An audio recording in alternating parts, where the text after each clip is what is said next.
di SD di Kairo dikombinasikan dengan menjadi kurikulum yang ada di Dinas Pendidikan. Jadi alhamdulillah anak-anak insya Allah didoakan nanti bisa lanjut sampai ke Kairo menjadi hafiz dan hafizah.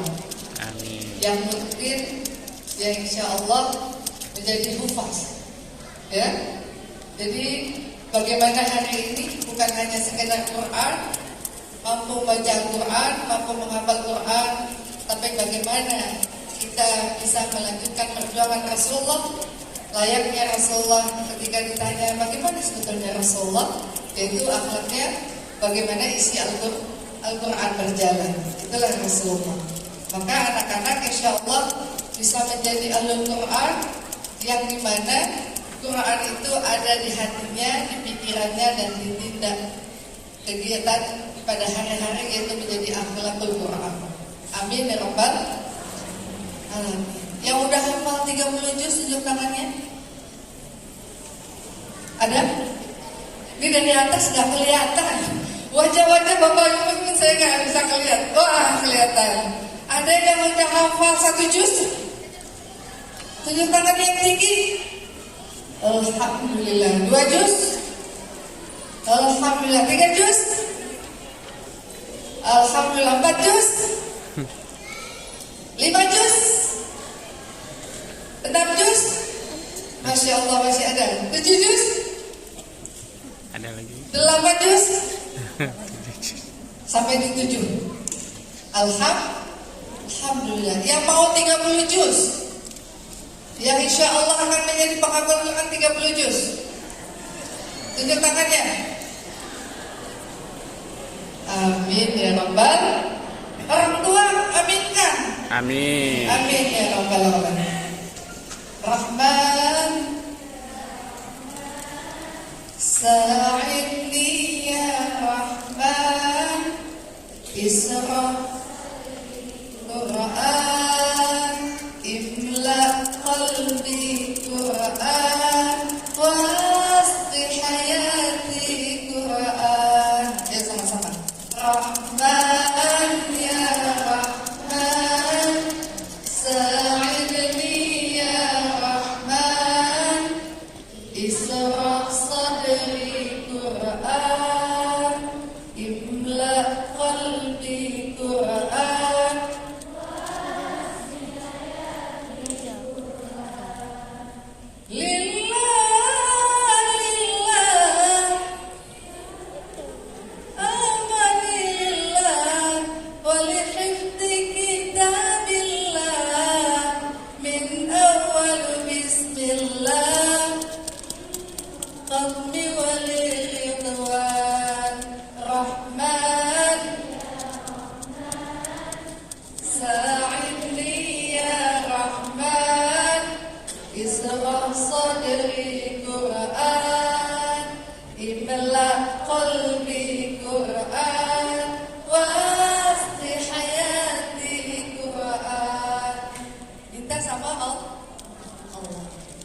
Bisa Quran karena Allah, masuk sekolah karena Allah, sayang guru karena cinta orang tua karena Allah. Yang ciptakan kita siapa? Kembali kemana? Kalau penghafal Quran masuk surga. Bisa bawa berapa orang? 10. Salah satunya nanti bawa bunda ya, insya Allah ya. Anak-anak senang gak sekolah di SD IT Al-Azhar Kairo ini? Senang gak? Betul? Sedih gak mau lulus? Tinggal aja, gak usah keluar. Mau? Mau? Enggak? Tetap mau lulus? Alhamdulillah. Yang lanjut ke SMP Islam Al-Azhar Kairo Aceh, tunjuk tangannya. Yang lanjut ke pesantren, wow, Masya Allah. Yang lanjut ke sekolah umum ada? Gak ada. Tepuk tangan buat anak-anak semua, Masya Allah. Itu anak-anak udah paham mau lanjut kemana, mereka memilih hanya dua, Bu. Ternyata lanjut ke SMP alma maternya atau melanjutkan ke tempat yang mereka ke pesantren yang insya Allah mudah-mudahan mereka juga nantinya menimba ilmu yang sama. Intinya gak ada yang mau keluar, semua akan melanjutkan pendidikan, masih melanjutkan Al-Qur'an. Anak-anak senang gak menjadi penghafal Quran? Pernah dengar gak cerita seorang penghafal Quran usia 4 tahun tapi kemudian anaknya buta? Pernah gak? Si anak buta ini dari orang tua yang bukan orang tua berada, tapi dia ingin menghafal Quran.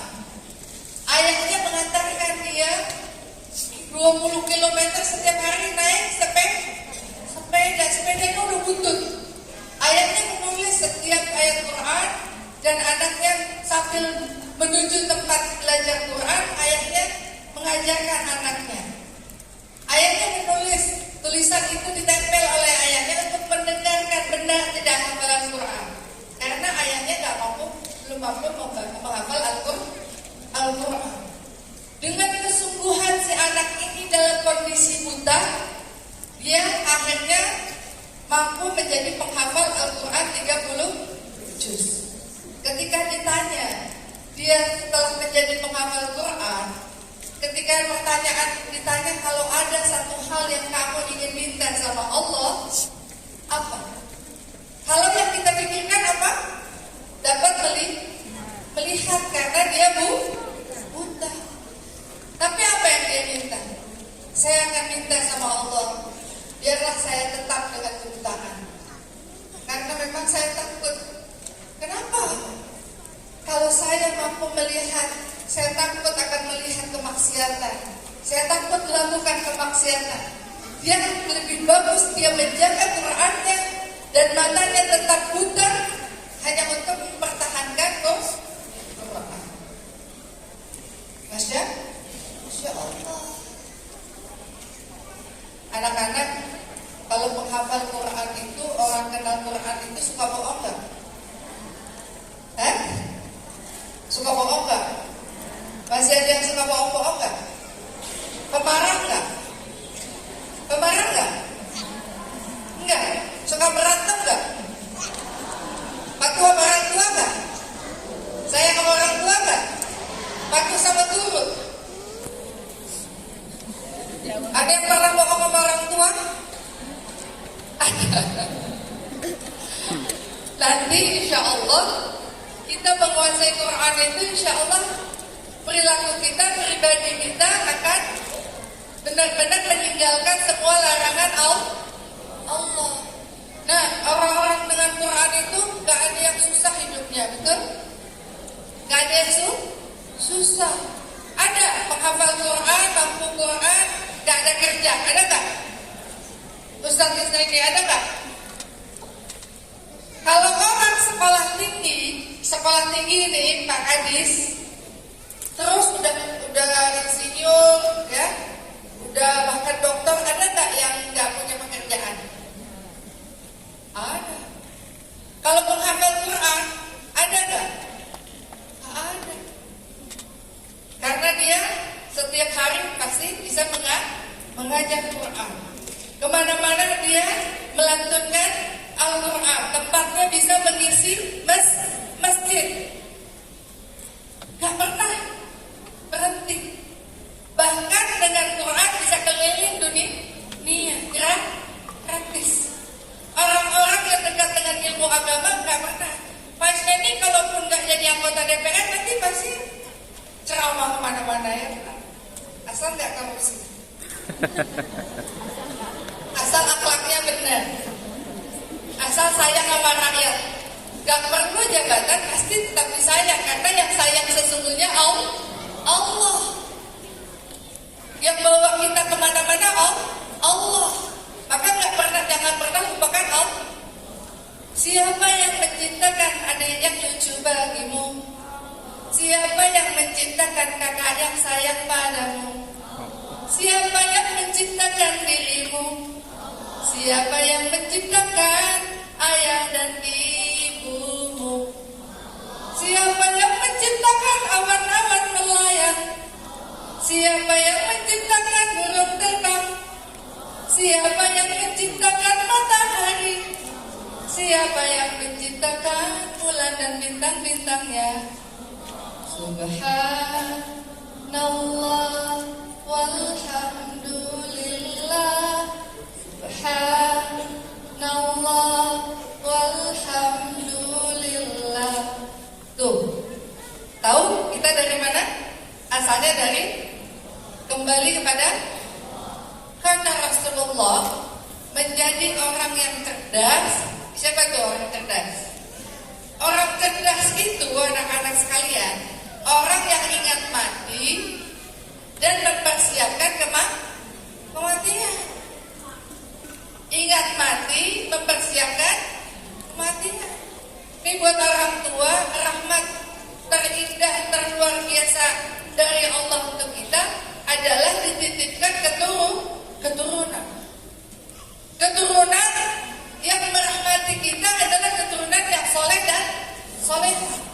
Kalau udah meninggal, yang bisa membantu kita siapa? Ilmu yang bermanfaat, sedekah jariah, anak yang soleh dan solehah. Gak diminta yang lain, cuma itu yang bisa bantu. Maka anak ini titipan, bukan milik kita, miliknya Allah. Kalau anak-anak bukan milik kita, milik Allah, jaga benar-benar. Anak-anak bersyukur. Orang tua udah benar mendidik anak-anaknya di sekolah yang ilmu agama, apalagi dengan Quran. Bunda dulu ketika menjadi wakil wali kota, tahu nggak apa doanya? Tahu nggak anak-anak? Rabbana hab lana min azwajina wa dzurriyyatina qurrata a'yun waj'alna lil muttaqina imama. Rabbi hab lana sholihin. Rabbi hab lana sholihin. Rabbi hab lana sholihin. Hampir setiap hari meneteskan air mata hanya untuk minta anaknya diberikan anak yang soleh dan soleh. Gak berani minta lain. Kadang lagi rapat tetes air mata. Kalau masih nanya kenapa bu? Ada ini. Kalau masuk kamar sholat mintanya itu juga. Gak minta lain karena apa? Takut jabatan dapat, disuruh kerja, jadi pembantunya rakyat, pembantunya masyarakat. Takut anaknya terbengkalai, suaminya gak terjaga. Ya Allah, Kau beri amanah ini. Hamba minta ya Allah, jaga anak hamba, suami hamba. Jadi mereka anak-anak yang soleh. Jadikan mereka ahlul Quran. Minta hari-hari Allah kasih. Anak-anak beruntung dari usia kecil udah dididik dengan pendidikan ini, dengan Quran. Anak muda mulai hafal Quran kapan? Tamat SMA. Tamat SMA. Kemudian udah selesai jabatan, udah jemput anak muda di Kairo, di Mesir. Rahmat Allah bisa mengkhatamkan Quran bersanad 29 dan bisa mensanadkan. Alhamdulillah. Tapi gak cukup. Karena dengan Quran itu gak ada cerita menjadi penghafal Quran kemudian nanti bisa abadi kalau dia tidak murajaah. Kalau yang sudah hafal 30 juz, dia harus murajaah terus. Kata syekhnya, seandainya 9 tahun kamu istiqomah sebagaimana kamu belajar hari ini, kamu akan bisa mungkin dan Al-Quran bisa ada di tubuhmu, di aliran darahmu, dan kemanapun kamu pergi. Keistiqomahan sesuatu hal yang sangat penting. Hafal Quran mudah, karena yang mengajarkan Quran adalah Allah. Tapi tinggal kita mau dan tidak. Hari ini anak-anak sudah mulai jaga itu. Jaga. bersyukur, bersyukur, bersabar. La in syakartum la azidannakum wa la in kafartum inna azabi lasyadid. Coba tanya Pak Kadis berapa juz hafalannya? Pak Kadis paling senyum. Kenapa? Pak Kadis bilang, saya lagi didik anak saya biar hafal Quran. Udah saya nggak hafal, anak-anak hafal lah. Lah anak udah jadi orang tua anaknya, ya kan kalau anak nanti cucu saya hafal. Terus generasi ke generasi menjadi lebih baik dan lebih baik. Hari ini hampir rata-rata kalau orang tua resah itu selalu ingin mensekolahkan anaknya sekolah-sekolah pilihan seperti sekolah SDIT Islam Al-Azhar Kairo ini. Tadi Pak Kadis bilang penyumbang prestasi terbanyak di Kota Banda Aceh. Ya, Masya Allah, tepuk tangan buat anak-anak semua. Artinya ketika anak-anak benar-benar mengemban amanah dengan baik, apalagi dengan Quran, gak susah dapat prestasi, betul? Orang-orang soleh dan solehah gak susah dapat prestasi karena hidupnya untuk Allah. Kalau orang untuk dunia, pikir dulu nih gajinya berapa, dapat apa, sekolah di sana bagaimana, ya kan? Terus senang-senangnya mikir ini, mikir itu. Kalau orang dengan Allah dan Quran gak banyak mikir, jalan aja, udah bismillah. Kalau gagal, boleh sedih gak? Gagal itu bentuk dari kesuksesan. Orang yang sukses pasti pernah gagal. Jadi kalau gagal, berjuang terus. Pencipta lagu siapa? Berapa kali gagal? 999 kali. Keberapa yang berhasil? Ke 1000 kali. Pernah frustasi gak? Enggak. Apalagi anak-anak, sebetulnya bukan gagal. Allah masih didik kita, Allah masih mau tempat kita, betul? Betul. Jadilah diri sendiri. Jangan pernah mau jadi orang lah. Anak muda itu nulis, saya mau menjadi penghafal Al-Quran 30 juz. Ya, ditulisnya, terus ada videonya dibuat segala macam, terus dibuat, saya mau ini tulis, ditempel di tempat belajarnya, ditempel di dalam Qurannya. Lembaran itu kalau kita buka ternyata ada beberapa hal doa-doanya, catatan-catatan keinginannya. Ternyata Allah ijabah. Anak-anak sekarang tulis cita-citanya mau jadi apa, tulis, tempel, target mau apa. Nanti lihat mana yang ditargetkan oleh anak-anak, mana yang nanti yang Allah tambah dari target-target yang sudah ditargetkan dari anak-anak sekalian. Sepakat?